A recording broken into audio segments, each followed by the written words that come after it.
Sottomento Theodora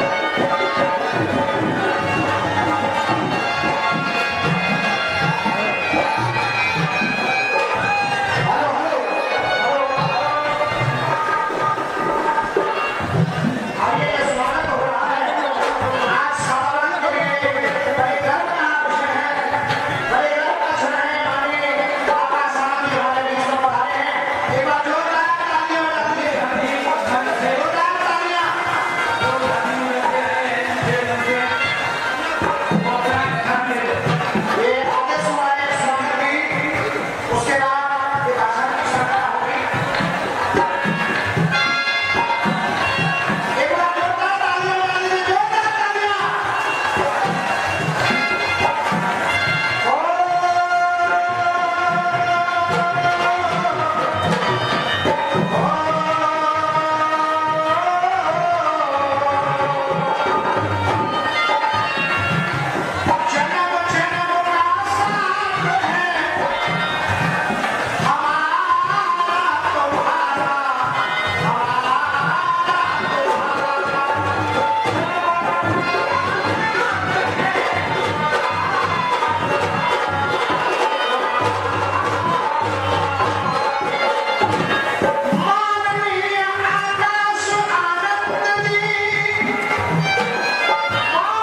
RS पश्चिम Uttar Pradesh Bahujan Samaj party को लंबे समय से देख रहे सम्मानित पूर्व सांसद अबू मुसा नईमी से आग्रह करता हूँ कि वो आए और आज इस कार्यक्रम में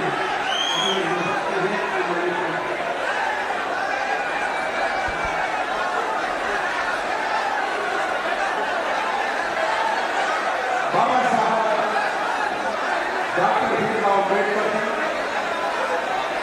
माननीय काशीराम साहब और सभी महापुरुषों को श्रद्धांजलि अर्पित करते हुए कांग्रेस समाज पार्टी की राष्ट्रीय अध्यक्ष, उत्तर प्रदेश की 4 बार मुख्यमंत्री रह चुकी पूर्व सांसद, करोड़ों कमजोर मजलूम बेसहारा दिलों की आवाज आदरणीय बहन कुमारी भारती जी में अपना विश्वास रखते हुए आज जनपद शाहबाद के विधानसभा जनपद कांग्रेस की विधानसभा शाहबाद के इस विशाल कार्यकर्ता सम्मेलन में मौजूद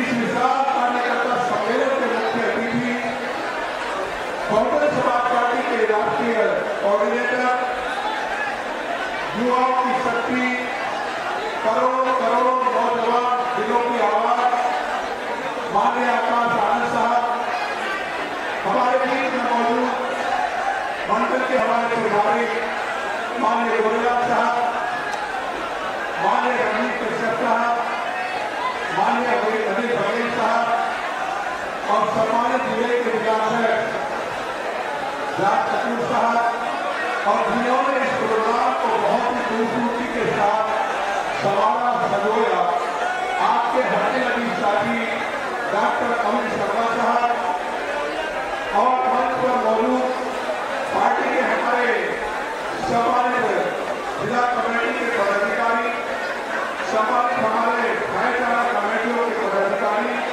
सम्मानित हमारे वाम से सम्मानित विधानसभा के कोने से आए हमारे महत्वपूर्ण बुजुर्गों, नौजवान साथियों, माँ और बहनों और सम्मानित हमारे पत्रकार बंधुओं, सबसे पहले इन अल्फाजों से, इन शब्दों से आप लोगों का शुक्रिया अदा करूं कि आप लोगों ने भारी तादाद में यहाँ पहुंचकर इस कार्यकर्ता सम्मेलन को सफल बनाने के लिए माननीय आकाश आनंद जी को का सम्मान बढ़ाने के लिए, बहुजन समाज पार्टी के झंडे को बुलंद करने के लिए, यहाँ से अपना विधायक चुनने के लिए और 5वीं बार उत्तर प्रदेश की मुख्यमंत्री बहन कुमारी भारती जी को बनाने के लिए जो आपने अपना 3 वर्ष दिया, उसके लिए अपनी तरफ से अपने साथियों की तरफ से एक साथी का कहे से शुक्रिया अदा करता हूँ, आभार व्यक्त करता हूँ। और साथियों, आज हमारे बीच में बहुत समय के बाद हमारी पार्टी के राष्ट्रीय कोऑर्डिनेटर माननीय आकाश आनंद जी पहुंचे हैं। मैं आप सब लोगों से गुजारिश करूंगा, उनको अपील करूंगा कि उनका खैर मतलब करें, जो रात पानी में जाकर उनका स्वागत करें। और सम्मानित साथियों, आज माननीय आकाश आनंद जी हमारे बीच में हमारे नेता आदरणीय बहन कुमारी भारती जी का पैगाम लेकर पहुंचे हैं। इससे पहले कि वो पैगाम हमारे बीच में रखे तो 2-3 मिनट अपनी बात रखकर अपनी बात को खत्म करूंगा, क्योंकि आज आप माननीय आकाश आनंद जी को सुनने के लिए आए हैं। हम तो आपके बीच में बार-बार आते रहते हैं, तो मैं आप लोगों को बताना चाहूंगा कि बहुजन समाज पार्टी दूसरी पार्टियों की तरीके से नहीं है। इस देश के अंदर बहुत सारी पार्टियां हैं। आपने देखा होगा आजादी से आज तक जो पार्टी सत्ता में आई है, उनका अपना एक मिशन होता है, अपना एक मिशन होता है उनका। और मिशन क्या होता है कि अपने क्षेत्रों में विकास कराना, अपने लोगों को आगे बढ़ाना, अपने आपे को मजबूत करना, अपनी पार्टी को मजबूत करना। और बहुजन समाज पार्टी का क्या मिशन है? बहुजन समाज पार्टी का मिशन है कि देश में रहने वाले कमजोर मजलूम बेसहारा लोगों की लड़ाई लड़ना, उनको उनके अधिकार दिलाना, ये बहुजन समाज पार्टी का मिशन है। और आपको मालूम है कि जब तक 1984 को बहुजन समाज पार्टी बनी थी, तो बहुजन समाज पार्टी के संस्थापक माननीय प्रकाश जी ने कहा था कि साथ पार्टी के साथ एक मिशन है और इस मिशन का मकसद होगा कि देश में रहने वाले हर समाज को, हर व्यक्ति को नौकरी का दर्जा दिलाना, हर समाज को, हर व्यक्ति को सम्मान दिलाना, हर समाज को, हर व्यक्ति को उनके अधिकार दिलाना और हर व्यक्ति को रोटी पकाओ अधिकार दिलाना इस मिशन का मकसद होगा। और आपने ये भी देखा होगा जब बहुजन समाज पार्टी ताकत पाई है, चाहे किसी समाज ने बहुजन समाज पार्टी का साथ दिया न दिया, लेकिन बहुजन समाज पार्टी ने सर्व समाज के हित के कार्य के, सर्व समाज के हित में फैसले के। आपने 4 बार उत्तर प्रदेश में बहुजन समाज पार्टी की सरकार देखी होगी, किस तरीके की सरकार करी, सर्व समाज के हित के कार्य हुए, सर्व समाज के हित में फैसले हुए, सर्व समाज का विकास हुआ, सर्व समाज को रोजगार दिया गया, सर्व समाज को नई नई योजनाओं से हर तबके को समाज के हर समाज को फायदा पहुंचाया गया। इस तरीके की कानून व्यवस्था रही, बड़े से बड़ा अधिकारी 10 बजे अपने ऑफिस में बैठता था, काम करता था, गरीबों की बात सुनता था। और कैसी कानून व्यवस्था रही, कोई हिंदू मुस्लिम झगड़ा नहीं हुआ, न किसी हिंदू भाई की जान गई, न किसी मुसलमान भाई की जान गई। सर्व समाज में ऐसा भाईचारा पैदा किया गया कि अगर कहीं कोई तकलीफ मुसलमान को पहुंचती थी तो उसका दर्द हिंदू भाई महसूस करते थे, कोई तकलीफ हिंदू भाई को पहुंचती थी तो उसका दर्द मुसलमान महसूस करते थे। ऐसा भाईचारा आदर के गहरी ने करके दिखाया। आज इस देश में आप देख रहे होंगे, हमारे सरकार के बाद, हमारे के बाद समाजवादी पार्टी की सरकार बनी, कैसे हालात पैदा हुए, किस तरीके की सरकार चली, बनते हिंदू मुस्लिम दंगे हो गए, बड़े पैमाने पर फसाद हुए, एक कानून व्यवस्था दुरुस्त हो गई, एक गुंडा राज कायम हो गया। आज भारतीय जनता पार्टी की सरकार है, किस तरीके की सरकार है, हर तबका परेशान है, चाहे किसान है, मजदूर है, चाहे व्यापारी है, चाहे दूसरे काम करने वाले बच्चे हैं, महंगाई चरम सीमा पर है। हर आदमी अपने आप को सुरक्षित महसूस नहीं कर रहा। ऐसा लगता है कि आपके जनता जैसा माहौल इस देश में पैदा हो चुका है। इसलिए मेरे भाई मेरे दोस्तों, आज सर्व समाज के भाई ने फैसला किया है कि आने वाले वक्त में जब चुनाव होगा तो उत्तर प्रदेश में बहुजन समाज पार्टी की सरकार बनेगी, इसे कोई मीडिया की ताकत नहीं होगी। आज सर्व समाज के भाई हमारे बीच में है। मेरी आप लोगों से गुजारिश है, ये बहुजन समाज पार्टी आपकी लड़ाई लड़ रही है, ये किसी और की लड़ाई नहीं लड़ रही, इस देश में रहने वाले कमजोर मजदूर बेसहारा लोगों की लड़ाई लड़ रही है, दलितों की, मुसलमानों के, प्रकाश के गरीब भाइयों की लड़ाई लड़ रही है। इस लड़ाई में हमें शामिल हो जाना चाहिए। और मैं दावे के साथ कहता हूँ, जिस दिन इस देश के गरीब लोग बहुजन समाज पार्टी के साथ जुड़े तो प्रधान से लेकर प्रधानमंत्री तक तुम्हारा होगा, दुनिया की कोई ताकत नहीं हो सकती। अब आप ज्यादा समय लेते हुए हमारी नेता बहन कुमारी गायत्री जी आपके लिए पूरी तरीके से समर्पित है। एक अपन इस देश में रहने वाले हर गरीब के लिए उनका गुजरता है, चाहे वो दलित समाज का है, चाहे पिछड़े समाज का है, चाहे मुस्लिम समाज का है, चाहे प्रकाश के गरीब भाई है। आज उनका एक पैगाम है हमारे सबके लिए। वो क्या कहते हैं हमारे एक पैगाम को, वो एक पैगाम देती है, सर्व समाज के हर भाई के लिए पैगाम देती है कि हयात लेके चलो, कायनात लेके चलो, हयात लेके चलो, कायनात लेके चलो, चलो तो सारे जमाने को साथ लेके चलो, चलो तो सारे जमाने को साथ लेके चलो। ये पैगाम है हमारे साथ तुम्हारी गायत्री का। और मैं आप लोगों का ज्यादा वक्त न लेते हुए आप लोगों का बहुत बहुत शुक्रिया अदा करते हुए, आप लोग भारी तादाद में यहाँ पहुंचे, एक भाई जज्बे के साथ, हौसले के साथ और मेहनत के साथ जो हमारे साथ इस प्रोग्राम को कामयाब किया, मैं उनका सबका आभार व्यक्त करते हुए और खासतौर से आज हमारे मेहमान खुशबू इस प्रोग्राम के माननीय आकाश आनंद जी का आभार व्यक्त करता हूँ कि आनंद जी बहन जी ने काफी आभार व्यक्त करता हूँ कि उन्होंने हमारे बीच में भेजा और हम सब लोगों का हौसला बढ़ाने के लिए, हम सब लोगों में ताकत पैदा करने के लिए और 2027 के चुनाव का बिगुल बनाने के लिए हमारे बीच में आए। मैं उनका भी आभार व्यक्त करते हुए आनंद बहन जी का आभार व्यक्त करते हुए अपनी बात खत्म करता हूँ। जय हिंद, जय भारत, जय माता।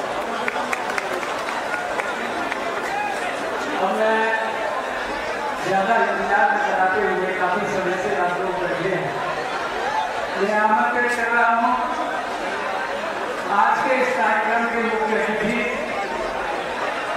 बहुजन समाज पार्टी के राष्ट्रीय संयोजक और इस देश में बहुजन समाज युवाओं के आइकॉन सम्मानित आकाश आनंद जी से आगे करूंगा आए अपनी बात रखें। उससे पहले आप लोग नारा लगाएंगे कांग्रेस समाज पार्टी जिंदाबाद, जिंदाबाद, समाज पार्टी जिंदाबाद, जिंदाबाद, हरी बहन तुम्हारी मायावती जी जिंदाबाद, हरी बहन तुम्हारी मायावती जी जिंदाबाद, हरी आकाश आनंद जी जिंदाबाद, हरी आकाश आनंद जी जिंदाबाद,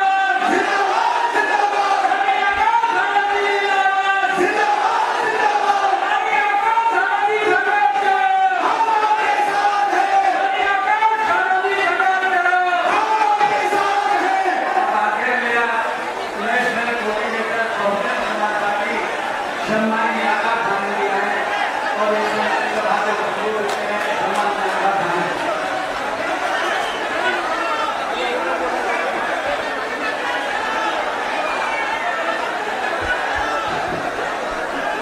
जय भीम।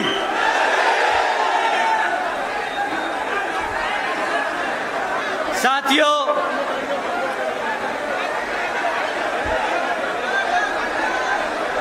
मैं अपनी बात आप लोगों के बीच में रखना तो चाहता हूं, परंतु अगर आप लोग शांति से नहीं बैठेंगे तो फिर जो आदरणीय बहन जी ने संदेश भेजा है आप लोगों को मैं बता नहीं पाऊंगा। तो आप सब जरा शांत हो जाएं।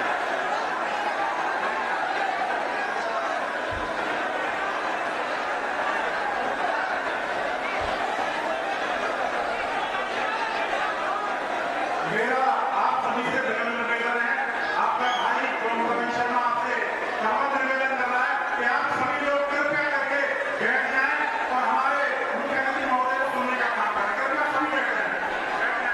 मैं हाथ जोड़ कर निवेदन कर रहा हूं, भैया हाथ जोड़ कर निवेदन। जय भीम। साथियों, आज यहां मौजूद मेरी सभी माताएं, बहनें, मेरे बड़े बुजुर्ग और इनके साथ आज इतनी बड़ी संख्या में मौजूद मेरे सभी युवा साथी, आप सब आज इतनी गर्मी में इतने लंबे समय से यहाँ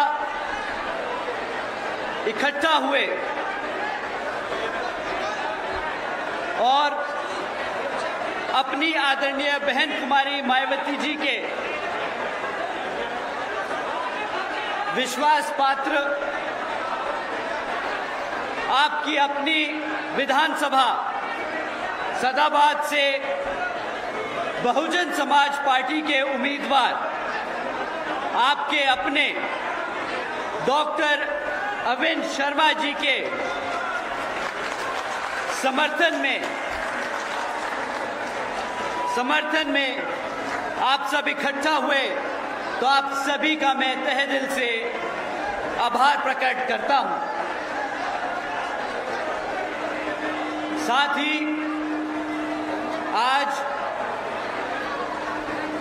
इस सभा को सफल बनाने के लिए पिछले कुछ दिनों से दिन रात मेहनत कर हमारे पार्टी के खासकर माननीय बाबू मुनकाद अली जी, श्री गोरेलाल जाटव जी, श्री रणवीर सिंह कश्यप जी, श्री अनिल बंघेल जी, श्री राज कपूर जी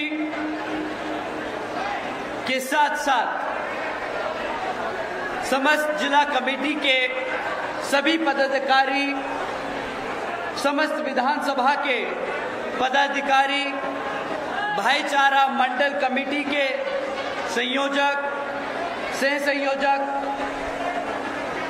बामसेफ, वीवीएफ के संयोजक, सह संयोजक एवं विधानसभा के कोने कोने से आए हमारे पार्टी के सभी पदाधिकारी एवं नेतागण, आप सभी लोगों ने जो दिन रात मेहनत कर इस सभा को सफल बनाया, तो आप सभी का भी मैं दिल से आभार प्रकट करता हूं।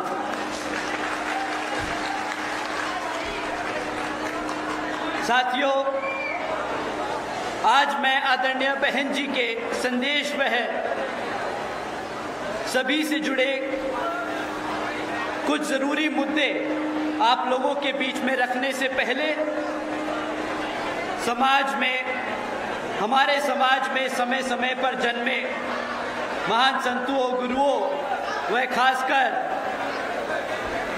महापुरुषों में से खासकर महात्मा ज्योतिबा फूले जी, छत्रपति शाहू जी महाराज जी, नारायण गुरु जी व बाबा साहब डॉक्टर भीमराव अंबेडकर जी एवं बीएसपी के संस्थापक मान्यवर साहब श्री काशीराम जी को नमन करता हूं।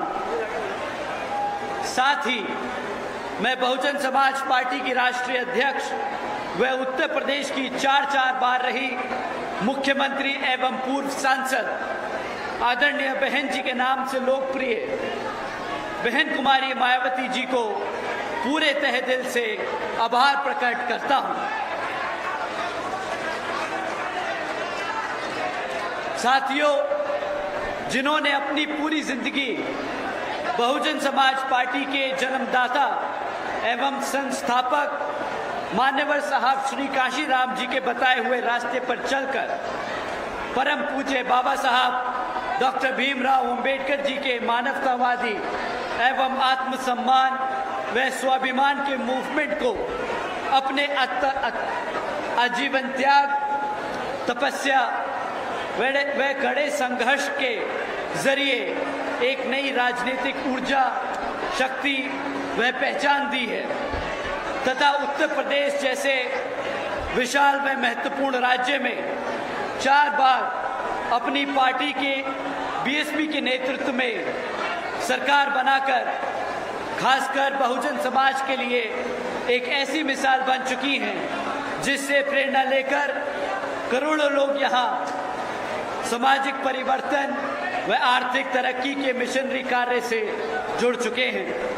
इतना ही नहीं बल्कि मैं खुद भी उनके इस नेतृत्व से प्रभावित होकर बीएसपी मूवमेंट से जुड़ा हूं और उनके पद चिन्हों पर चलकर इस मिशनरी दायित्व व कर्तव्य को अपनी आखिरी सांस तक निभाने की पूरी कोशिश करता रहूंगा।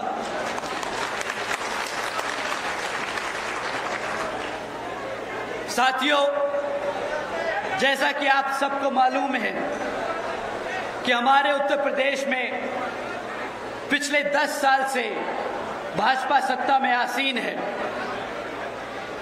इन लोगों ने पिछले 10 सालों में हमें सिर्फ अपने विज्ञापनों से अपनी कमियों को छुपाने का काम किया है। साथियों, उन्होंने विज्ञापन दिया विकसित उत्तर प्रदेश का, उन्होंने विज्ञापन दिया एक शिक्षित उत्तर प्रदेश का, उन्होंने विज्ञापन दिया एक सुरक्षित उत्तर प्रदेश का।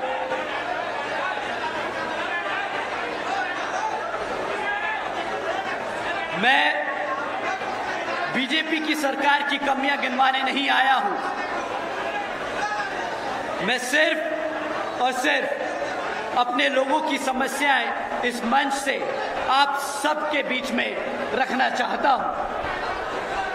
साथियों, पिछले 10 सालों में 7,000 करोड़ से ज्यादा आपके टैक्स के पैसों से इस बीजेपी की सरकार ने अपनी नाकामियां छुपाई हैं।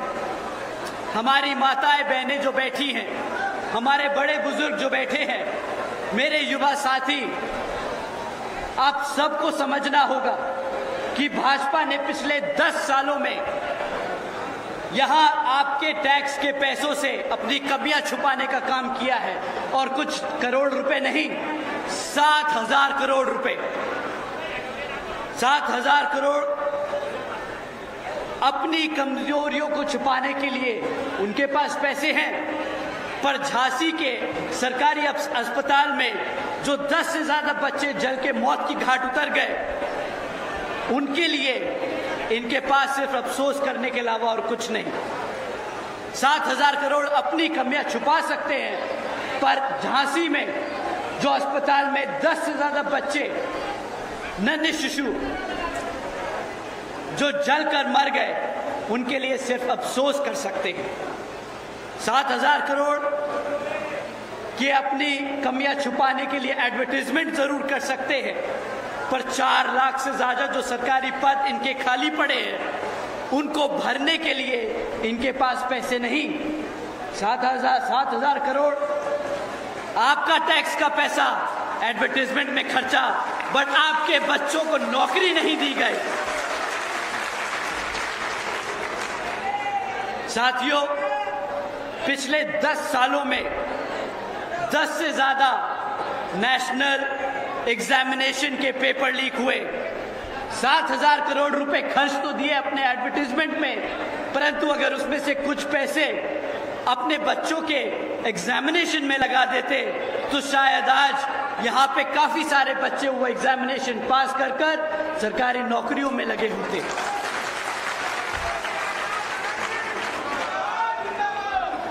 साथियों, ये 7,000 करोड़ का कोई छोटा मोटा आंकड़ा नहीं है। बीजेपी पिछले 10 सालों में ना या हमारी माताओं, हमारी बहनों को सुरक्षित रख पाई, ना ही हमारे युवाओं को नौकरी दे पाई, और ना ही हमारे लोगों के बच्चों को शिक्षा दे पाई। साथियों, आप लोगों को भाजपा की सरकार और उनके नेताओं की असलियत जानना बहुत जरूरी है, क्योंकि आप सब जानते हैं कि विधानसभा के आम चुनाव सर पर है, और ये लोग फिर से आप लोगों के बीच में छोटे मोटे झूठे मूठे वादे लेकर आएंगे, फर्जी मैनिफेस्टो दिखाएंगे और आपसे वोट मांगने का काम करेंगे। परंतु साथियों, इस बारी आपको यूं ही आंख मीचकर इनकी बातों पर विश्वास नहीं करना। 10 साल बहुत लंबा समय होता है। 7,000 करोड़ सिर्फ अपनी कमियां छुपाने के लिए बहुत बड़ी रकम होती है। साथियों, पिछले 10 साल का हिसाब अब हम इस विधानसभा में इनसे मांगने वाले हैं। पिछले 10 साल की भाजपा की सरकार की हकीकत मैं आप लोगों के बीच में रखता हूं। साथियों, अगर हम लॉ एंड ऑर्डर की बात करें तो भी भाजपा की यूपी की सरकार अव्वल नंबर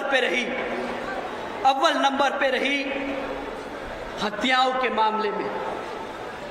पिछले 10 सालों में यहां पर पूरे देश भर में यूपी में सबसे ज्यादा हत्याएं रिपोर्ट होती रही, और यहां पर भाजपा की सरकार के मुख्यमंत्री अपने आप को इनकाउंटर स्पेशलिस्ट बताते रहे, यहां पर कानून का राज का ढिंढोरा पीटते रहे, जबकि उनकी नाक के नीचे उनके प्रदेश में पूरे देश भर में सबसे ज्यादा हत्याएं होती रही।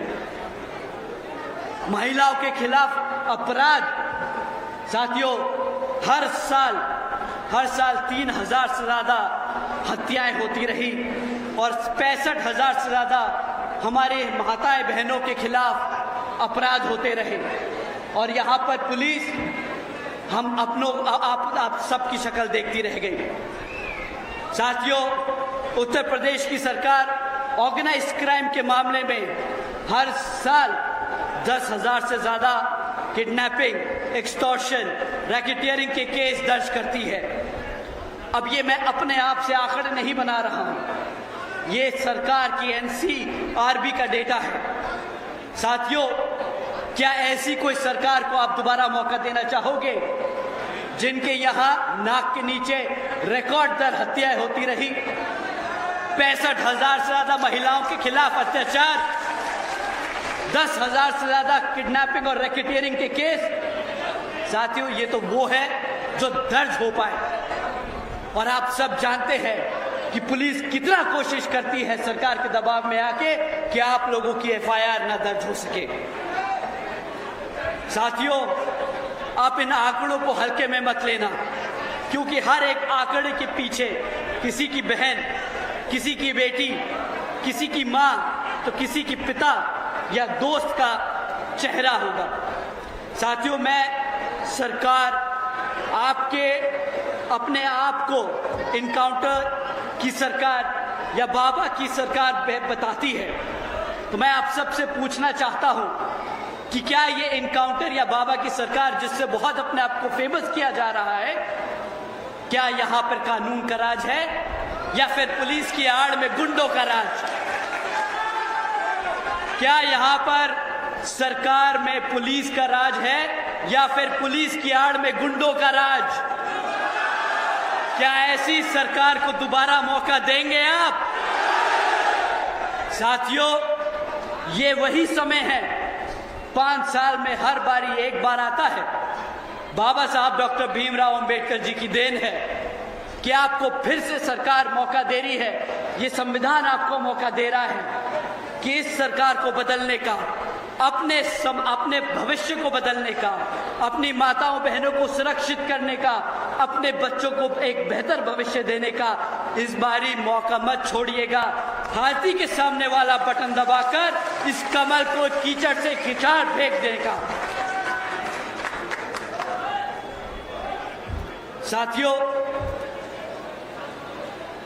दूसरा बहुत बड़ा मुद्दा सुरक्षा के बाद आता है हमारे बच्चों की शिक्षा का।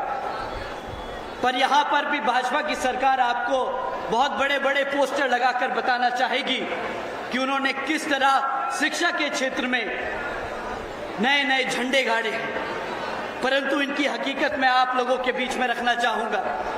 साथियों, पिछले 10 सालों में इन्होंने नए स्कूल तो छोड़ो, पिछले 10 सालों में 25,000 से ज्यादा यहाँ के आपके प्रदेश में स्कूल बंद करने का काम किया है। 25,000 से ज्यादा स्कूल बंद किए, जहाँ पर हमारे जैसे बच्चों के, हमारे जैसे समाज के बच्चों के, हमारे समाज के लोग को बच्चे पढ़ने जाते हैं। बड़े लोग, धड़ा सेठ के लोग प्राइवेट स्कूलों में पढ़ा सकते हैं, पर आपके गांव में जो सरकारी स्कूल है, मैं जानता हूं कि हमारे आधे से ज्यादा प्रदेश के लिए वही एक जगह है जहां पे शिक्षा हमारे बच्चों को मिलती है, और वो भी इस सरकार ने छीनने का काम किया। 25,000 से ज्यादा स्कूल बंद किए। और अगर आप इनसे सवाल पूछेंगे, जब ये आप लोगों के बीच में वोट मांगने आएंगे, आप इनसे पूछेंगे कि भाई तुमने 25,000 स्कूल बंद क्यों किए, तो ये पलट कर एक ही जवाब देंगे कि भाई हमारे पास शिक्षक नहीं है पढ़ाने के लिए, स्कूल में चलाने के लिए पैसा नहीं है, हम कैसे तुम्हारे बच्चों को पढ़ाएं। परंतु साथियों, उनको पलटकर सिर्फ एक ही जवाब देना, तुम्हारे पास 7,000 करोड़ है अपना बिलबोर्ड, अपना ऐड लगाने के लिए, और मेरे बच्चे की जब शिक्षा की बात होती है तो तुम्हारे पास पैसे नहीं उसे पढ़ाने के लिए।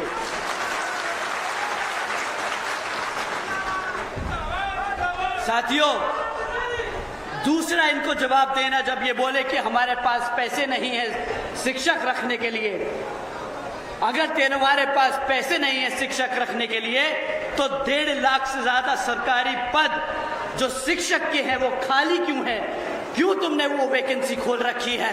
अगर खोल रखी है तो तुम्हारे पास पैसा है, तुमने बस भरा नहीं है। तुम जानबूझ के भर्ती नहीं करते, क्योंकि अगर भर्ती करी तो उनको जाके अपने हमारे समाज के बच्चों को पढ़ाना पड़ेगा।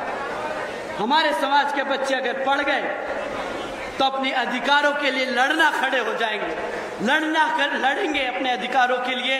तो जैसे आपने देखा था अभी कुछ दिन पहले दिल्ली में हमारी जनरेशन के बच्चे अपने अधिकारों के लिए लड़े, वैसे ही हमारे समाज के बच्चे प्रदेश के कोने कोने में चौराहे चौराहे पर इनसे सवाल करेंगे आरक्षण के लिए, रोजगार के लिए, शिक्षा के लिए और लॉ एंड ऑर्डर के लिए, रोजगार के लिए। तब इनके लिए जवाब देना मुश्किल हो जाएगा। साथियों, जो सरकार स्कूल बंद कर दे, जो सरकार आपके स्कूलों में पढ़ने वाले टीचरों की भर्ती ना करे, क्या वो सरकार लायक है आपके प्रदेश में सत्ता में रहने के लिए? तो साथियों, मैं फिर से कहूंगा, ये मौका मत गंवाना। मैं फिर से कहूंगा, ये मौका मत गंवाना। आदरणीय बहन जी ने सालों साल मेहनत की है, हमारे समाज को इस लायक किया कि हम इस मंच पर खड़े होकर ये भाषण दे सके, ये अपनी बातें रख सके, अपने समाज की आवाज उठा सके। तो साथियों, इस 5 साल के बाद जो हमें ये मौका मिला है, इसे गंवाना नहीं, अपना वोट जरूर डालने जाना और इस बारी हाथी के सामने बटन दबाकर इस कमल को जड़ से उखाड़ने का काम करना।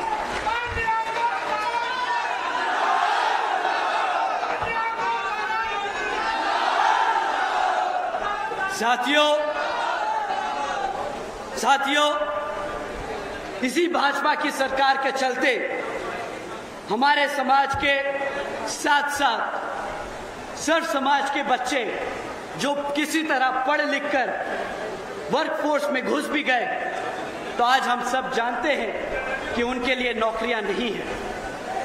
ये प्रदेश आंकड़ों को घुमाने में बहुत नंबर 1 है। अगर आप ऑफिशियल डेटा देखोगे तो ये कहेंगे कि सिर्फ 1.5% अनएम्प्लॉयमेंट है, सिर्फ 1.5% अनएम्प्लॉयमेंट है। और इनके हिसाब से अगर कोई हफ्ते में एक दिन पकोड़े भी तल ले, एक दिन रेड़ी भी लगा ले, तो वो भी रोजगार में गिना जाता है। मैं अपनी माताएं बहनों से पूछना चाहूंगा, मैं अपने बड़े बुजुर्गों से पूछना चाहूंगा, क्या आपने अपने बच्चों को इसलिए पला बढ़ा के, पढ़ा लिखा के, दिन रात मेहनत करके उन्हें इतना बड़ा इसलिए किया कि हफ्ते में एक दिन वो पकौड़े तले, एक दिन वो रेड़ी लगाए और सरकार उन्हें रोजगार मान ले? बताइए साथियों, क्या ये रोजगार है? हफ्ते में एक दिन काम करना अपनी मर्जी से, अपनी मजबूरी में, क्या वो रोजगार कहलाता है? ये सरकार का नया तरीका है हमारे समाज को बेवकूफ बनाने का, हमारे समाज की आंखों में धूल झोंकने का। साथियों, हमारे समाज के 2 करोड़ से ज्यादा बच्चे बेरोजगार घूम रहे हैं, जबकि 13 लाख से ज्यादा सरकारी पद आज भी खाली पड़े हैं। अगर ये चाहें तो ये सारे के सारे 13 लाख सरकारी पद भरकर सर्व समाज के बच्चों को रोजगार देने का काम कर सकते हैं, पर इनकी नीयत नहीं है, इनकी नीयत नहीं है हमारे बच्चों को रोजगार देने। तो साथियों, अगर मैं आप लोगों से कहूं कि भाजपा की सरकार के दौरान हमारे बच्चों के स्कूल बंद कर दिए गए, भाजपा की सरकार के दौरान शिक्षकों की भर्ती रोक दी गई, भाजपा की सरकार के दौरान हमारे बच्चों के रोजगार छीन लिए गए, तो क्या मैं गलत हूं? क्या मैं गलत हूं? क्या आपके साथ गलत हुआ? क्या आपके साथ गलत हुआ? साथियों, अगर आपके साथ गलत हुआ तो इस बारी इस दर्द को अपनी वोट में कन्वर्ट करके अपनी आदरणीय बहन जी को 5वीं बार मुख्यमंत्री बनाने का काम करिएगा।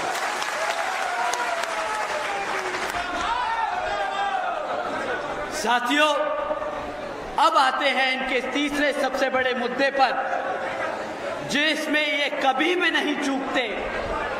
ये कहते हैं कि एक विकसित उत्तर प्रदेश बनाने का काम कर रहे हैं, डेवलपमेंट इनकी सेंटर स्ट्रैटेजी है। पर अगर साथियों, मैं पिछले कुछ समय की ही इनकी कमियां आप लोगों के बीच में रख दूं, तो शायद इनका नंगा सच आप सबके सामने आ जाए। श्री नितिन गडकरी जी ने बयान दिया था कि 2024 तक भारत की सारी सड़कें ये अमेरिका से बेहतर बना देंगे। एक तो मुझे समझ नहीं आता इनका ऑब्सेशन कि हम अमेरिका से बेहतर हो जाए। अमेरिका की असली हकीकत हालत देखेंगे तो बोलेंगे हमारा हिंदुस्तान, हमारा भारत ही बेहतर है।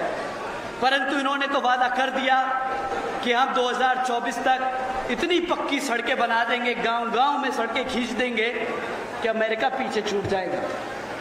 तो हकीकत सुनते हैं। लखनऊ कानपुर एक्सप्रेसवे शुरू होने के 18 दिनों में ही 84 जगहों से ज्यादा उसमें धंस गया। 4,500 करोड़ से ज्यादा की लागत लगाई थी इन्होंने इस लखनऊ कानपुर एक्सप्रेस को बनाने में। और कहते हैं, मैं तो बस कह रहा हूं जो मैंने पढ़ा है, कि भाजपा के सांसद के भाई की कंपनी थी वो। अब जरा कोई सवाल उठाए इस बात पर, क्यों अब मीडिया में इस पे बात नहीं होती? क्यों कोई नहीं पूछता कि देश का सबसे महंगा और सबसे बेकार एक्सप्रेसवे भाजपा के नेता के भाई ने बनाया है? क्या वहां पर करप्शन की बू नहीं आती आपको? पब्लिक का पैसा अब नहीं लुटा क्या? साथियों, ये आपके लिए है सवाल करना। अब आप इनसे सवाल जरूर कीजिएगा कि कैसा बना है कानपुर लखनऊ का एक्सप्रेसवे। दूसरा, पूर्वांचल एक्सप्रेसवे, जिसकी सड़क 15 फीट धंस चुकी है जगह जगह पर, यह भी किसी से छिपा नहीं। बुंदेलखंड एक्सप्रेसवे, जिसके उद्घाटन के चंद 5 दिनों बाद ही भारी बारिश में वो भी जगह जगह से धंस गया। गंगा एक्सप्रेसवे, अप्रैल में उद्घाटन किया, जुलाई में 5 से 10 फीट जगह जगह वो भी धंस गए। और एक तरफ साथियों, असली डेवलपमेंट क्या होता है उन्हें हम जरा नोएडा और आगरा का एक्सप्रेसवे दिखाएं। इतने सालों बाद भी आज वो ऐसा का ऐसा ही खड़ा है, एक गड्ढा नहीं। इसे कहते हैं ईमानदार, वफादार और सही तरीके से अगर कोई काम करना चाहे तो मुमकिन है। फीते काटने से डेवलपमेंट नहीं होता। सही मायने से अगर शिद्दत हो तो नोएडा आगरा एक्सप्रेस से जाके दिखाएं इन्हें कोई। उसी पे तो चलते हैं, उसी से तो चलते हैं, दिल्ली आते हैं। उन्हें क्या पता कि वो बनाया भी आदरणीय बहन कुमारी मायावती जी ने। इनके यहाँ पर दूसरों के काम का क्रेडिट लेना कोई नया पुराना काम नहीं। ये लोगों के पास ये पुरानी इनकी स्ट्रैटेजी है, दूसरे काम करे, अपना जाके झंडा गाड़ दे और फीता काट दे।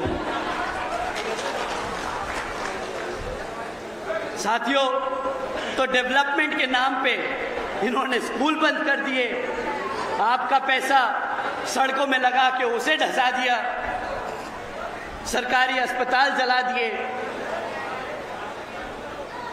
ये तो है डबल इंजन की सरकार के काम। साथियों, ये तब हाल है जब सेंटर में भी भाजपा और यहां आपके प्रदेश में भी भाजपा।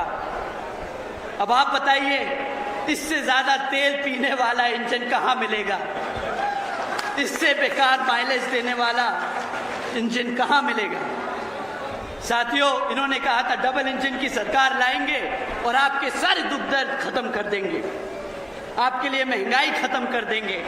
2014 में भाजपा की सत्ता में आने से पहले उन्होंने नारा दिया कि बहुत हो गई महंगाई की मार, अब की बार भाजपा सरकार। हाँ, ये वादा हमारे सबके जहन में भर दिया। 2014 में गैस सिलेंडर 400 रुपए हुआ करता था और उस पे इनके सभी नेता लोग सड़क पर उतर के गैस सिलेंडर सर पे रखकर छाती पीट कर बोल रहे थे, अरे महंगाई है, मर गए हमारे आम लोग। आज 1200 रुपए का है। सड़क भूल गए क्या? या वो सड़क ढह गई जिसपे तुमने वो 1200 रुपए का सिलेंडर बेचा? 60 रुपए का पेट्रोल बहुत महंगा हो गया था इन सब के लिए। 60 रुपए का पेट्रोल, गाड़ी चलाना बंद कर दी।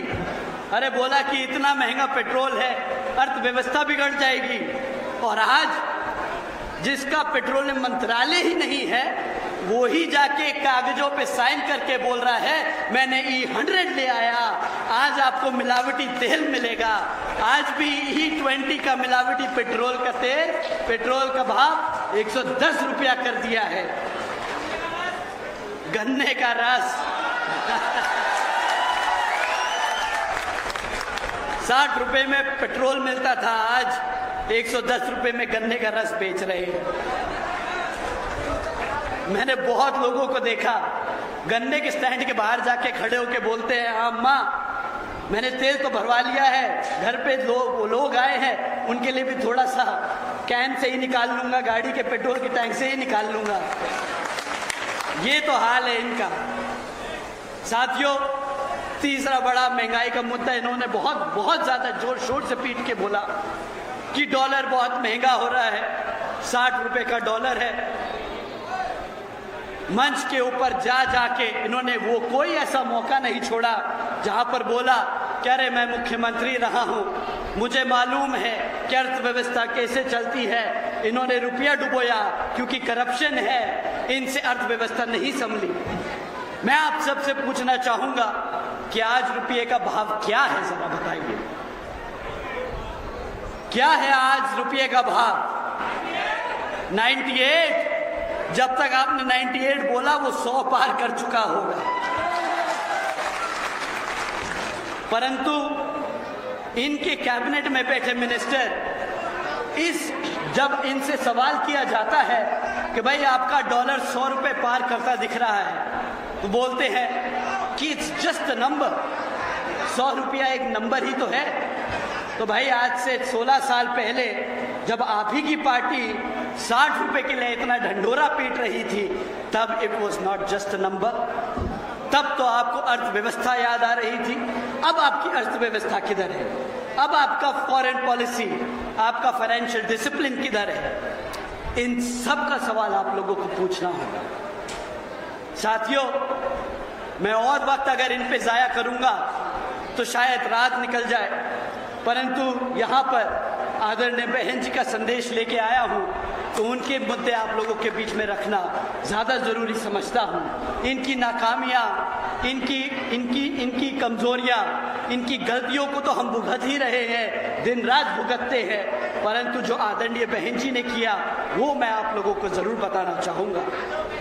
साथियों, बहन जी के काम पे आने से पहले, क्योंकि विधानसभा का आम चुनाव है, तो सपा और कांग्रेस के लोग भी आप लोगों के बीच में घूमने का काम करेंगे, वो भी आप लोगों के बीच में आके आपको लुभाने का काम करेंगे। परंतु ये दोनों ही पार्टियां, चाहे कांग्रेस हो या बीजेपी, दोनों ही पार्टियां एक ही सिक्के के दो पहलू हैं। आदरणीय बहन जी आप सबको इनके बारे में आगाह करती आई हैं। साथियों, जिन नीतियों पे भाजपा आपके प्रदेश में काम कर रही है, तो जिस जगह कांग्रेस सत्ता में आसीन है अपने प्रदेशों में, वो भी उन्हीं नीतियों पे अपने राज्य में सत्ता चला रही है। तो इनके काम कुछ अलग नहीं। या आके आपके सामने लाल किताब का वो ढंढोरा पीटेंगे, बोलेंगे हम कॉन्स्टिट्यूशन के रक्षक हैं, वो किताब गलती से खुल जाए तो पता चले वो खाली पन्ने हैं, बस नाम का कॉन्स्टिट्यूशन है। वो किताब भी उनकी तरह ही है, अंदर से खाली, सिर्फ बाहर से ढिंडोरा और ढोंग करने के लिए बहुत अच्छी है। जब से 2-2.5 साल से ये लोग पार्लियामेंट पहुंचे हैं, जब से कितनी बार आपके संविधान को बचाने के लिए इन्होंने आवाज उठाई, ये आप सब ने देखा। तो साथियों, कांग्रेस के लोग उसी थाली के चट्टे बट्टे हैं, आज इधर तो कल उधर। अभी बीजेपी को कोसेंगे और कल वही काम आपके अगर सत्ता में आ गए तो वही काम आपके खिलाफ करेंगे। कांग्रेस पार्टी के राहुल अंकल हैं, वो आए दिन हर मौके पर बाबा साहब डॉक्टर भीमराव अंबेडकर जी की बात करते हैं, परंतु जिन प्रदेशों में उनकी कांग्रेस की सरकार चल रही है, वहीं पर वो वही काम कर रहे हैं जो यहाँ भाजपा कर रही है। तो अगर गलती से भी अगर कांग्रेस को वोट पड़ गया तो ये वही हरकत करेंगे जो इन्होंने बाकी प्रदेशों में किया। और रही बात सपा के राष्ट्रीय अध्यक्ष आदरणीय अखिलेश अंकल जी की, मैं पूरी इज्जत से, पूरे आदर सम्मान से उनका नाम ले रहा हूं। उनकी उम्र अब हो गई है। अगर मैं 30 साल का लड़का 50 साल के बाद आदमी को अगर अंकल नहीं कहूंगा तो फिर क्या कहूँ, आप ही बताएं।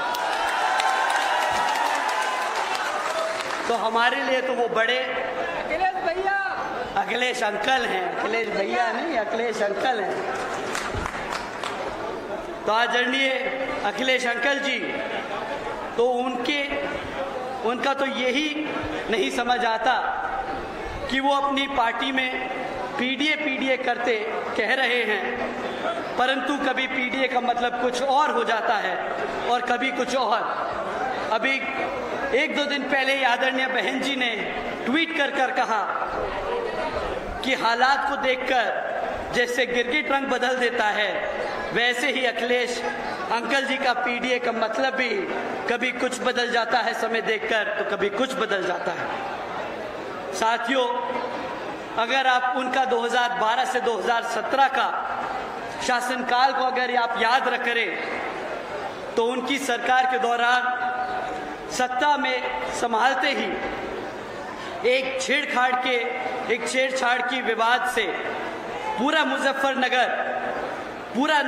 मुजफ्फरनगर में इतना खतरनाक दंगे का रूप ले लिया था कि 40 से ज़्यादा लोगों की मौत हो गई थी और पूरे प्रदेश में उस साल 850 से ज़्यादा दंगे हुए और 130 से ज़्यादा लोगों ने अपनी जान खोई। इतना ही नहीं साथियों, बहन जी की सरकार में बहुजन महापुरुषों के नाम पर किए गए जिले जो बहन जी ने बनाए थे, वो 2012 में आते ही अखिलेश जी की सरकार ने एक कर सारे नाम मिटाने का काम किया। कांशीराम नगर को वापस कासगंज कर दिया, महामाया नगर को वापस हाथरस कर दिया, रामाबाई नगर को वापस कानपुर देहात बना दिया, छत्रपति शाहू जी महाराज नगर को वापस गोरगंज कर दिया, ज्योतिबा फूले नगर को वापस अमरोहा बना दिया और पंचशील नगर को वापस हापुड़ कर दिया।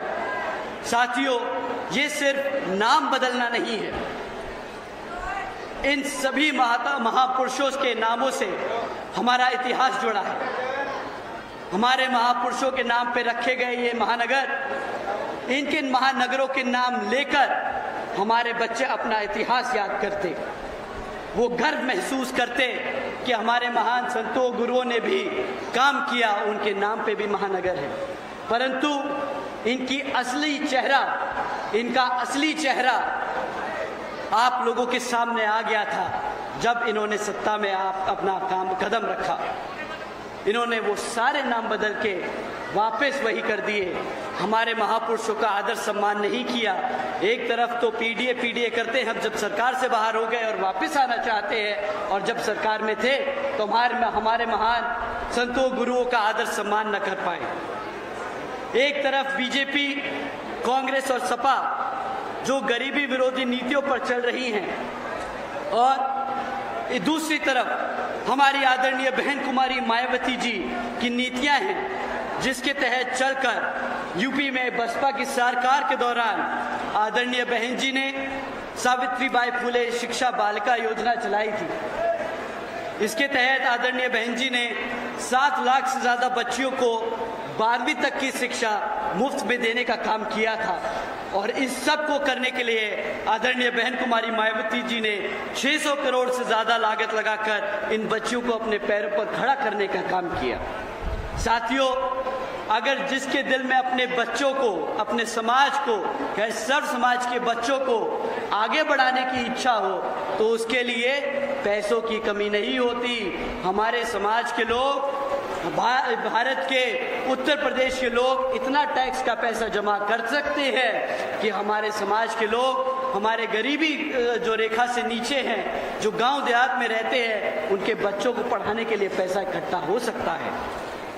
इतना ही नहीं साथियों, आदरणीय बहन जी ने अपने शासनकाल के दौरान 6 engineering colleges, 2 homeopathic colleges, 24 polytechnic colleges, 2 paramedical colleges, 6 universities, 2 से अधिक ITI, अधिक इंटर डिग्री कॉलेजेस, 100 से अधिक ITIs, 550 से ज़्यादा हाई स्कूल और 5,500 से ज़्यादा प्राइमरी स्कूल बनाने का काम किया था। ये सब साथियों सर्व समाज के गरीबी रेखा से नीचे जो बच्चे हैं उनको पढ़ाने के लिए आदरणीय बहन जी ने काम किया, और ये सिर्फ 5 साल की सरकार में हुआ। इतिहास में पहली बार बहन जी ने सरकारी हॉस्टल्स में ओबीसी समाज के बच्चों के लिए 27% आरक्षण का इंतजाम सुनिश्चित किया। आदरणीय बहन जी ने बीएसपी की सरकार के दौरान लाखों भूमिहीन परिवारों को खेती करने के लिए 3-3 एकड़ के पट्टे, उन्होंने सरकारी जमीन के 3-3 एकड़ के पट्टे लाखों लोगों को अपना जमीन का मालिकाना हक दिलाने के लिए उनके नाम पर किया, ताकि वो अपनी जमीन के खुद मालिक बन सके और अपनी जमीन पर खुद फार्मिंग करके अपने पैरों पर खड़े हो सके। साथियों, इतना ही नहीं, आदरणीय बहन जी ने 28,500 से ज़्यादा अंबेडकर ग्रामों का विकासकरण, जिसके तहत SC, ST और पिछड़े जातियों के गांवों को पक्की सड़कें, साफ पानी, बिजली, प्राइमरी स्कूल्स और मेडिकल क्लिनिक्स की सुविधा देने का काम किया। साथियों, ये लिस्ट इतनी लंबी है कि सोचकर कभी कभार हैरानी होती है कि ये इतना सारा काम कोई कैसे 5 साल में कर सकता है। लेकिन साथियों, अगर आपके समाज के लिए, आपके लोगों के लिए, अगर आपके दिल में सच्ची और ईमानदारी से करने की इच्छा हो, काम करने की इच्छा हो, तो हर काम मुमकिन है। जैसे आदरणीय बहन जी ने अपने 5 साल के शासनकाल के दौरान ही 90,000 से ज़्यादा शिक्षकों को सरकारी नौकरी दी, 1 लाख से अधिक सफाई कर्मचारियों को रोजगार दिया, 2 लाख से अधिक जवानों को पुलिस फोर्स में भर्ती किया, 30 लाख से अधिक सर्व समाज के कमजोर वर्गों के लोगों को विभिन्न सरकारी नौकरी देने का काम किया। इतना ही नहीं, बल्कि बहन जी के शासनकाल के दौरान बसपा की सरकार ने कृषि एवं संबंधित कार्यों में मिनिमम वेज को 55 रुपए से बढ़ाकर 100 रुपए प्रतिदिन किया, और अन्य पिछड़े वर्गों के लोगों की क्रीमी लेयर की वार्षिक आय को भी 3 लाख रुपए से बढ़ाकर 5 लाख रुपए करने का काम किया। साथ ही आदरणीय बहन जी ने गन्ना खरीदी के दाम भी रातों रात दुगने कर दिए, और किसानों को मुफ्त में बोरिंग और बिजली का सस्ते में कनेक्शन करके उन सबको खेती बाड़ी करने के लिए आगे बढ़ाया।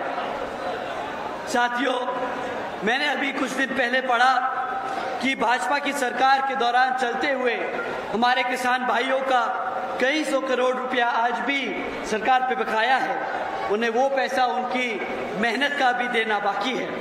परंतु आदरणीय बहन कुमारी मायावती जी के शासनकाल में हमारे किसान भाइयों का हिसाब सबसे पहले क्लियर किया जाता था, उनको कभी भी अपनी मेहनत की कमाई के पैसों के लिए इंतजार नहीं करना पड़ा। साथियों, बीएसपी यूं ही अपने आप को सर्जन हिताय विसर्जन सुखाय की नीति पे चलने के आधार पे चलने वाली पार्टी नहीं कहती। उन्होंने हमारी पार्टी ने 4 बार की अपने शासनकाल में ये सब कार्य करके दिखाए हैं। और रही बात सर्व समाज को जोड़ने की, तो साथियों, मैं आप लोगों से एक बात जरूर कहना चाहूँगा कि बीएसपी यूं ही अपने आप को सर्व समाज की पार्टी नहीं कहती। आप उस विचारधारा पर, हम उस विचारधारा पर अमल भी करते हैं। जैसा कि आप सबको मालूम होगा कि अभी कुछ दिन पहले ही श्री उमा शंकर जी, कुछ दिन पहले ही उनका निधन हो गया। वे बीएसपी के विधायक रहे और आदरणीय बहन कुमारी मायावती जी के छोटे भाई भी थे और एक सच्चे क्षत्रिय भी थे। उन्होंने जीवन के आखिरी समय तक आदरणीय बहन कुमारी मायावती जी का साथ नहीं छोड़ा।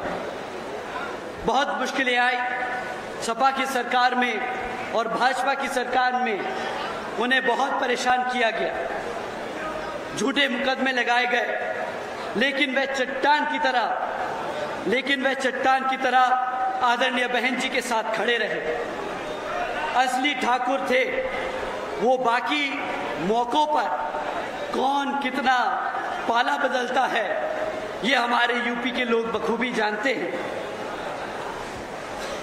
बहुजन समाज पार्टी के इसी तरह राष्ट्रीय महासचिव आदरणीय श्री सतीश चंद्र मिश्रा जी भी हैं, जो हर मुश्किल में हालात में वो भी बहन जी के साथ खड़े रहे। वो कभी भी छोटे लालच में आकर, चाहे कितना भी बुरा समय रहा, उन्होंने कभी भी पार्टी को धोखा नहीं दिया। उनकी तरह ही आज मंच पर मौजूद हम सबके बीच में मुनकाद अली जी भी हैं, जिन्होंने इतने सालों तक पार्टी को पूरी दिन रात मेहनत कर अपना पूरा दिन रात मेहनत कर तपस्या कर अच्छे बुरे समय में कभी भी पार्टी और आदरणीय बहन जी का साथ नहीं छोड़ा। पाल समाज से चाहे वो लोग रहे, हर समाज के लोग बसपा के समर्पित सिपाही हैं। हर वर्ग, हर समाज के लोग बहन कुमारी मायावती जी को अपना नेता मानते हैं, क्योंकि बहन जी ने हमेशा सर्व समाज के हितों के, व सर्व समाज के सुखों का हमेशा ध्यान रखा है। आप प्रदेश के किसी भी कोने में जाकर आप ये पूछ सकते हैं किसी भी महिला से, किसी भी शख्स से, कि आदरणीय बहन जी के शासनकाल में क्या आप सुरक्षित थे, तो वो आपको पलटकर एक ही जवाब देंगे कि हमें सबसे ज़्यादा सुरक्षित आदरणीय बहन जी के शासनकाल में ही महसूस होता था। साथियों, इसी क्रम में आप लोगों के बीच में मौजूद डॉक्टर अवनीश शर्मा जी यहाँ बैठे हैं। पिछली बारी भी वे बसपा से प्रत्याशी थे, इस बारी भी वे बहन जी के सच्चे सिपाही बनकर यहाँ आप लोगों के बीच में खड़े हैं।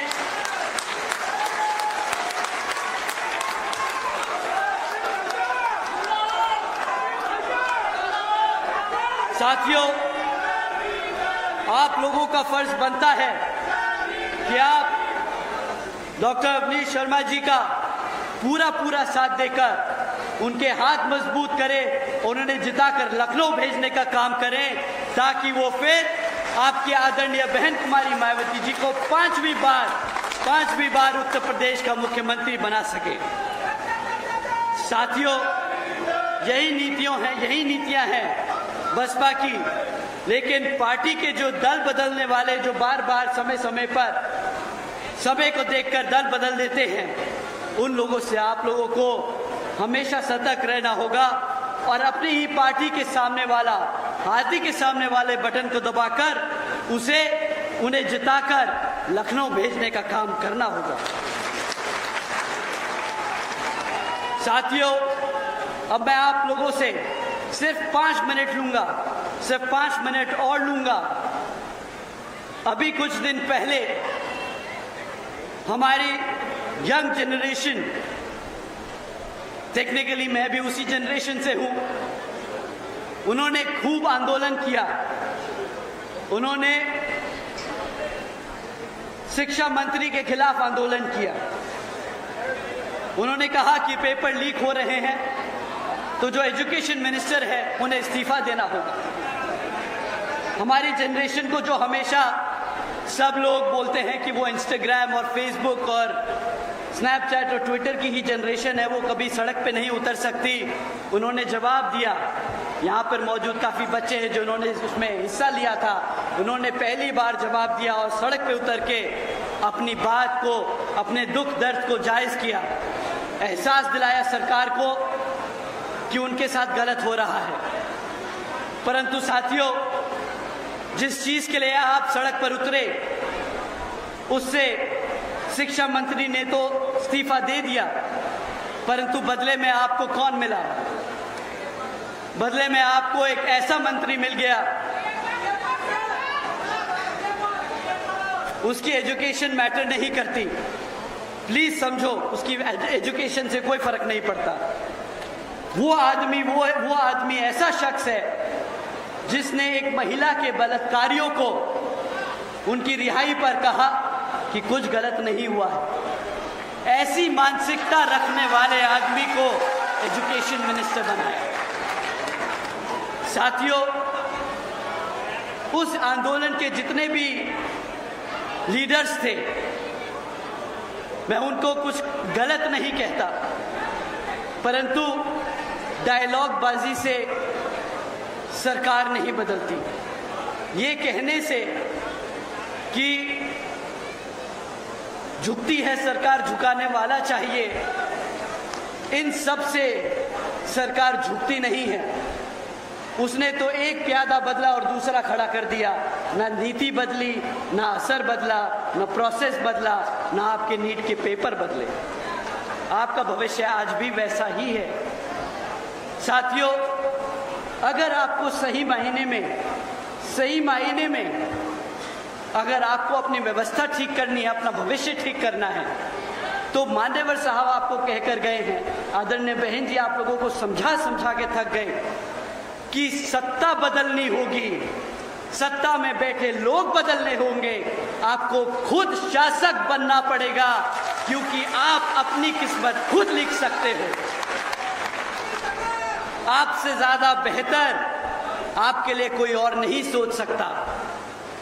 साथियों, इसलिए मैं आप लोगों से हाथ जोड़कर विनती करता हूं कि प्रोटेस्ट करना अच्छी बात है, लड़ना अच्छी बात है, अपना दुख जायज करना अच्छी बात है,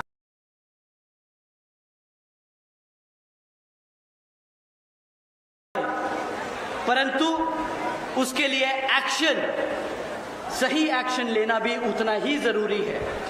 सही एक्शन है सही नेता चुनना, सही पॉलिटिकल पार्टी चुनना जो आपके अधिकारों के लिए लड़े, जो आपके भविष्य के लिए लड़े, आपके बच्चों के लिए लड़े, आपको आपकी जिंदगी में आगे बढ़ाने के लिए लड़े। साथियों, उनके कामों को देखकर उन्हें वोट दो, उनके वादों पर नहीं, मैनिफेस्टो पर नहीं, छोटे लालचों पर नहीं कि 2000 रुपए 3000 रुपए बेरोजगारी भत्ता ले लो, मुफ्त में राशन ले लो। ये सब फर्जी बातें हैं, ये सब बेकार की बातें हैं। आप सबको अगर अपना भविष्य खुद सुधारना है तो अपनी राजनीतिक ताकत आपको खुद बनना होगा, अपनी पार्टी को खुद चुनना होगा, अपनी आदरणीय बहन जी के कामों पर समझो और वोट देकर उन्हें दोबारा सत्ता में लाओ ताकि वो आपके भविष्य के लिए काम कर सके। साथियों, इन्होंने एक नया प्रोपेगेंडा चालू किया है, 2 मिनट और, कि इन्होंने अब ये चालू किया कि जो यंग जनरेशन है उनके पास रोजगार नहीं, उनके पेपर लीक, उनके पास काम धंधा नहीं, वो बेरोजगार घूम रहे हैं, तो उनको आपस में उलझाने के लिए, लड़ाने के लिए क्या नया प्रोपेगेंडा खड़ा किया जाए। तो उन्होंने एक नया प्रोपेगेंडा खड़ा किया कि आरक्षण हटाओ। आरक्षण हटाओ को उन्होंने तो गरीबी हटाओ मंत्रा बना लिया है।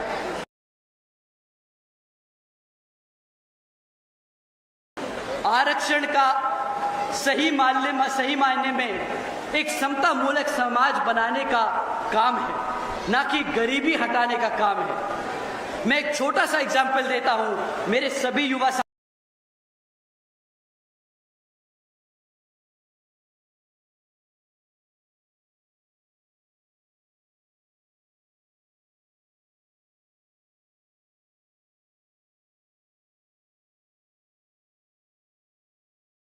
साथियों को आरक्षण चलता कैसे है।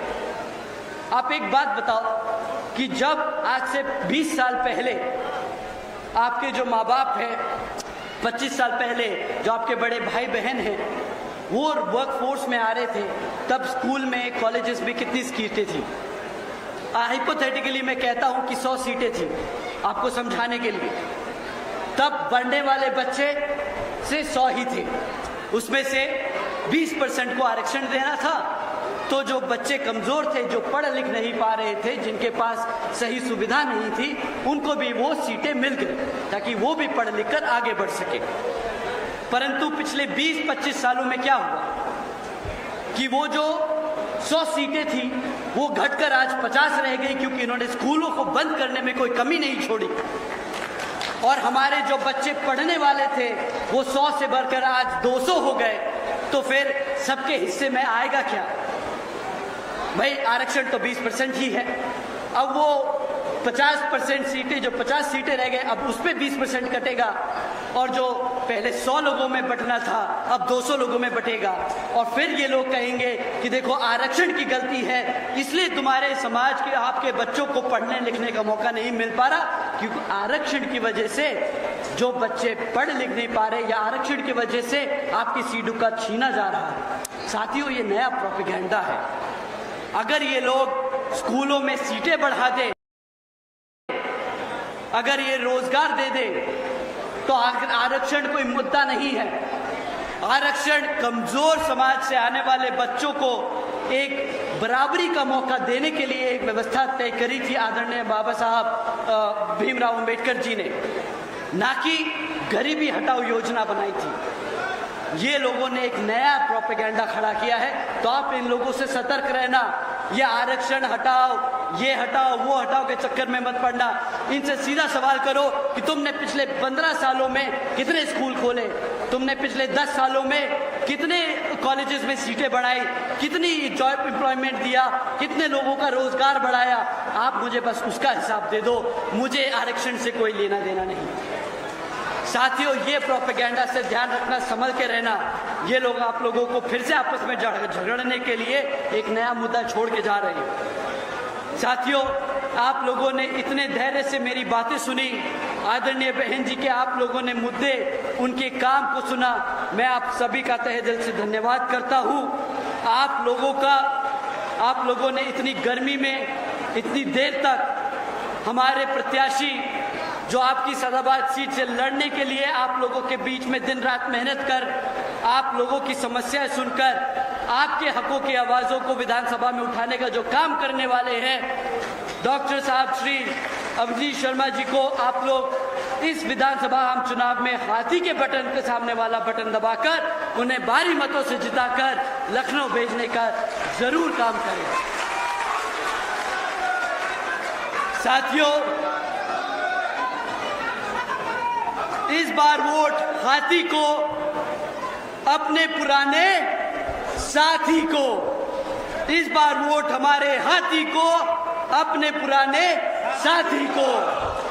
साथियों, आप सभी का तहे दिल से आदर सम्मान करते हुए, मेरे जितने भी बड़े भाई, मेरे बड़ी बहनें, हमारे माताएं, हमारे बड़े बुजुर्ग, हमारे पार्टी के सभी पदाधिकारी एवं नेतागण, आपके पार्टी के घोषित किए गए प्रत्याशी, हमारे यहाँ मीडिया बंधु, हमारे संगीतकार जिन्होंने हमारी सभा को सबको एंटरटेन रखा, हमारे बीबीएफ के जवान सभा साथी, आप सभी का मैं तहे दिल से धन्यवाद और आभार प्रकट करता हूँ।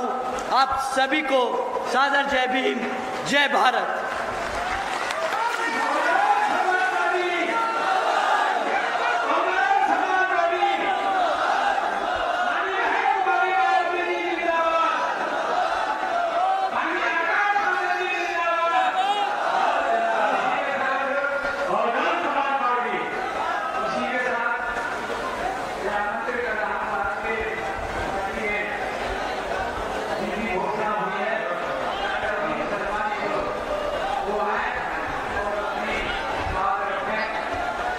मेरा सभी से करबद्ध निवेदन है, केवल 2 मिनट अपने भाई डॉक्टर अविन शर्मा को भी दे दें।